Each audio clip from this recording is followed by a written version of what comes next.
Selanjutnya kita meneruskan ke tentang khilafiyah para ulama dalam masalah fikih. Hadza wal narji' lima nahnu bisadadihi min bayani taqlid. Kemudian kita kembali ke persoalan taklid.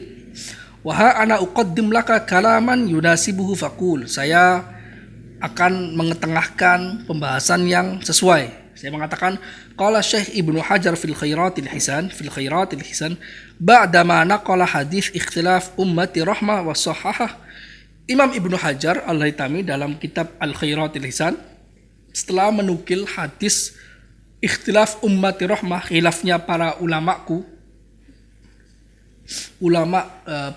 di dalam umatku dan rahmat, dan beliau mensahihkannya.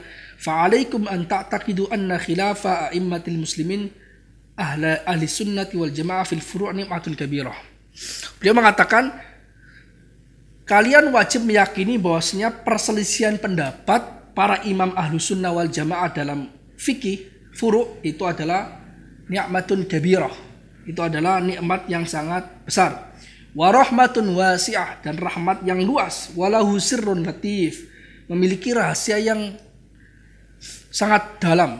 Adrakahu al-alimun, yang diketahui oleh ulama-ulama yang mengetahuinya. Wa amiya anhul mu'taridun al-ghafilun, tidak diketahui oleh orang-orang yang lalai dan al-mu'tarid, yang mengingkari. Wa alaikum an tahdaru min at-ta'arud li madhhabi ahadin min al-a'immatil mujtahidin bit-ta'ni wan naqsi. Kalian berhati-hatilah jangan sampai mengkritik, melemahkan atau memperburuk salah satu mazhab dari imam mujtahid. Fa inna luhumahum masmumah, karena darah mereka itu beracun. Wa adatullah fi mangqasatihim ma'lumah, kebiasaan Allah pada orang-orang yang mengkritik mereka itu sudah diketahui. Faman ta'arrada ila wahid minhum aw ila madhabihi yahlak qariban. Barang siapa mengkritik mazhab salah satu ulama mujtahid dan mazhabnya, pendapat dan mazhabnya, maka dia akan hancur secara langsung, secara cepat. Jadi ini adalah ancaman bahwasanya kita harus menghormati perbedaan pendapat dalam masalah fikih. Apalagi pendapatnya ini pendapat yang dikeluarkan oleh ulama mujtahid yang dari generasi sahabat, tabi'in atau ulama tabi'ut tabi'in yang terkenal, yaitu imam 4 mazhab. Meskipun kita tidak mengambil pendapatnya, tapi kita menghormati bahwasanya pendapat ini pendapat yang mu'tabar, karena beliau ini telah mencapai derajat mujtahid sehingga perkataannya bagaikan dalil-dalil syar'i itu sendiri. Karena itu dalam Muqaddimah Al-Majmu' Imam Nawawi menukilkan pendapat, dan itu ijma' para ulama, mengatakan bahwasanya aqwal al-mujtahidin, pendapatnya, kalamnya para mujtahid bagi orang muqallid itu bagaikan dalil syar'i, Quran sunnah bagi orang mujtahid. Artinya apa? Sebagaimana mujtahid itu mengambil langsung dari Al-Quran dan sunnah karena mereka memiliki kemampuan untuk memahaminya, demikian juga muqallid menganggap kalamnya para fuqaha yang mujtahid itu seperti dalil syar'i. Meskipun kita nggak mengetahui dalilnya, karena kita memang tidak memiliki kemampuan untuk memahami dalilnya. Itu karena saking kuatnya pendapat mereka. Wa qala fi Bughyatil Mustarsyidin naqlan an Fatawi Al-Kurdi, seorang muallif berkata dalam kitab Bughyatul Mustarsyidin, menukil dari fatwanya Al-Kurdi, sarhal a'immatu bi annahu la yajuzu ta'ati makhtulifa fihi ma lam yuqallid al-qa'il bihillihi. Ma lam yuqallid al-qa'ila bihillihi. Para imam tegas mengatakan tidak boleh mengkritik perbedaan pendapat para ulama selama dia tidak bertaklid kepada orang yang menghalalkannya. Bal naqala Ibnu Hajar wa ghairu al-ittifaq alaihi sawa'un kana al-khilaf al-madhhab aw ghairihi ibadatan aw ghairihi walau ma'a man yara illa dzalika. Bahkan Imam Ibnu Hajar dan ulama lain menukil ijma'nya para ulama bahwa meskipun pendapat itu khilafiyah dalam mazhab atau dalam selain mazhab, baik itu masalah ibadah atau selain ibadah, walaupun dia bersama orang yang menghalalkan hal tersebut. Naam innama ya'tham man qassara bitarkihi ta'alluma ma lazimahu ma'limkan au kana mimman la yu'dzar ahadun bijahlihi li syuhrati.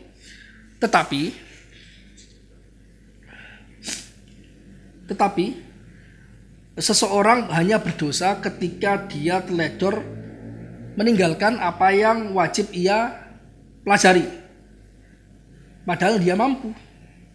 Atau dalam masalah di mana seseorang tidak diberikan uzur karena masalah ini sangat populer. Amma man ajiza anhu walau naqalahu aw ittara ila tahsili ma yasuddu ramaka wa mamunah fayartafi'u taklifuhu kama qabla wurudi syar' qalahu fit tuhfah. Adapun orang yang tidak mampu belajar dan sebagainya, atau dia terpaksa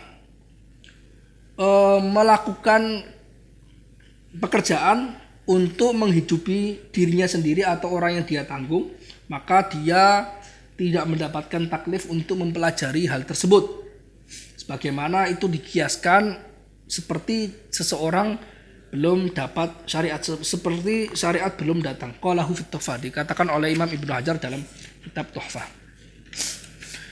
Kemudian kita sebelumnya telah panjang lebar menerangkan tentang sistem bermadzhab, tapi belum diberikan definisi siapa muqallid itu, orang yang berhak untuk bertaklid dan bahkan wajib untuk bertaklid.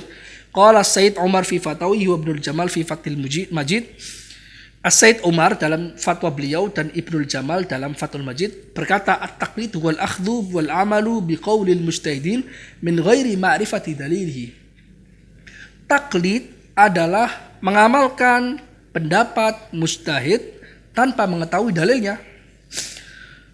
Famata istash'ara al-amilu anna amalahu muwafiqun liqauli imam faqad qalladah.